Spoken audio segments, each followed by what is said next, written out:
خوشی کا حقیقی تعلق ہے انسان کی سوچ کے ساتھ، کہ سوچ کو جس چیز کے ساتھ آپ خوشی میں وابستہ کر دیں اسی شے کے اندر خوشی ملنا شروع ہو جاتی ہے۔ اب اگر ایک آدمی نے اپنے ذہن میں اپنی خوشی کو کاروں کے ساتھ، بنگلوں کے ساتھ، سیر و سیاحت کے ساتھ جوڑ دیا، اب یہ چیزیں اس کو ملیں گی تو اس کو خوشی ملے گی، ورنہ اس کو خوشی نہیں ملے گی۔ ایک کار ہوتی ہے، لینڈ کروزر ہے، پراڈو ہے، یا اس سے جو ہے نا وہ اوپر کی ہے لیکسس ہے، ایک آدمی کو اس کی طلب ہے اور تڑپ ہے اور تمنا ہے تو اس کی خوشی اس کے ساتھ جڑ جائے گی، لیکن اگر مجھے نہیں ہے اس کی تو میرے سامنے 100 گاڑیاں گزر جائیں، مجھے کوئی مسئلہ نہیں۔ حالانکہ اگر خوشی اس کے اندر ہے تو مجھے بھی پھر اس کے ساتھ ہی خوشی ملنی چاہیے، لیکن چونکہ اس نے اپنا ذہن اس کے ساتھ جوڑ لیا ہے لہذا اس کی خوشی اس پہ منحصر ہو گئی۔ کیا گہری بات۔ اور میں نے اپنی خوشی اس کے ساتھ نہیں جوڑی تو میری خوشی اس پہ منحصر نہیں ہوئی۔ تو خوشی کا تعلق جو ہے اگر اس چیز سے جوڑ لیں کہ جو حاصل ہے تو پھر تو بندہ خوش رہتا ہے، اور اگر غیر حاصل کے ساتھ جوڑ لے تو پھر بندہ ناخوش رہتا ہے۔ کسی نے کہا ہے کہ یا تو پسند کو حاصل کر لو، یا پسند کو حاصل کر لو، یا حاصل کو پسند کر لو۔ دونوں صورتوں کے اندر کام وہی ہو جائے گا کہ بھئی جو پسند ہے وہ حاصل ہے لہذا خوشی اس کے ساتھ۔ اب کچھ نعمتیں وہ ہیں کہ جو ہمارے ساتھ فار ایور ہے، اگر ہماری خوشی اسی کے ساتھ جڑ جائے تو خوشی خوش ہے۔ جیسے میں نے ایک شخص کا واقعہ پڑھا، اسے دنیا کا ایک ایوارڈ ملا جو اس شعبے کا دنیا کا سب سے بڑا ایوارڈ تھا۔ تو اس کا انٹرویو لینے کے لیے چینلز یہ وہ آئے، اس کا انٹرویو چل رہا تھا، اس سے پوچھا آپ کو یہ پرائز ملا، ایوارڈ ملا، تو آپ کے لیے تو زندگی کا یہ سب سے خوشگوار ترین لمحہ ہوگا، اس کے علاوہ آپ کے ایسے کون سے خوشگوار لمحات ہیں کہ جس سے آپ اتنا خوش ہوئے ہوں یا بہت خوش ہوتے ہوں؟ اس نے کہا دیکھیں بات یہ ہے، پہلی بات تو میں آپ کو یہ عرض کروں گا، یہ ایوارڈ مجھے ملا، یہ میری زندگی کا سب سے خوشگوار ترین لمحہ نہیں تھا، یہ سب سے خوشگوار ترین نہیں تھا، اور اس سے زیادہ میرے خوشگوار لمحے آتے ہی رہتے ہیں۔ اس نے کہا یہ تو زندگی میں ایک مرتبہ ملتا ہے اور آپ یہ کہہ رہے ہیں کہ آپ کو اس سے بڑے لمحات ملتے ہی رہتے ہیں، وہ کیا؟ اس نے کہا جب میں روزانہ صبح بیدار ہوتا ہوں اور میں اٹھ کے سانس لیتا ہوں اور میں اپنے وجود کو دیکھتا ہوں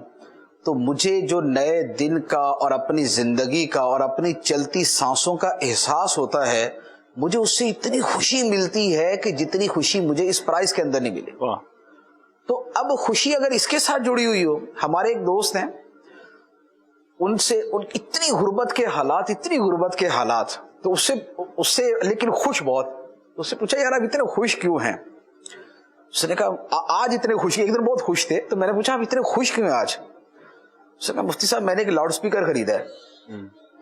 اس میں فنکشن بہت ہیں، تو میں اس کا کبھی کوئی فنکشن آن کر دیتا ہوں، کبھی کوئی فنکشن آن کر دیتا ہوں، کبھی کوئی فنکشن آن کر دیتا ہوں، تو میں بڑا خوش ہوتا ہوں۔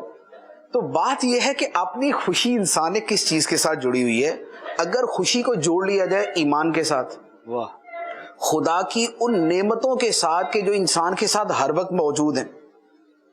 انسان سانس لے رہا ہے، ہر سانس خدا کی نعمت ہے، انسان کے اعضاء سلامت ہیں اور یہ اعضاء خدا کی نعمت ہے، اس کی زندگی ایک اچھے انداز میں گزر رہی ہے، وہ کسی بہت بڑی آفت اور مصیبت میں نہیں ہے، اور عمومی طور پہ لوگ نہیں ہوتے، کسی کے آگے ہاتھ نہیں پھیلا رہا، کسی کے آگے وہ ہاتھ نہیں پھیلا رہا، تو یہ قناعت اور یہ اللہ تعالیٰ کی موجود نعمتوں کے ساتھ جب خوشی کو جوڑ دیں گے نا تو پھر یہ غربت اور امانت کی وجہ سے جو ہے نا وہ اتنا پرابلم نہیں ہوگا۔ ورنہ دیکھا یہی ہے، جو کم از کم اگر میں اپنا مشاہدہ عرض کروں کہ میرے ملنے والوں میں نے زیادہ امیروں کو زیادہ پریشان دیکھا ہے اور زیادہ غریبوں کو زیادہ خوش دیکھا ہے، کیونکہ غریب آدمی جو ہے وہ آدھا کلو جو ہے نا وہ چکن بھی خریدتا ہے اس پہ خوش ہو جاتا ہے، اور امیر آدمی 50 لاکھ کا بیل بھی خریدتا نا اس کو وہ خوشی نہیں ملتی۔ تو لہذا خوشی کو صحت کے ساتھ، سب سے پہلے ایمان کے ساتھ،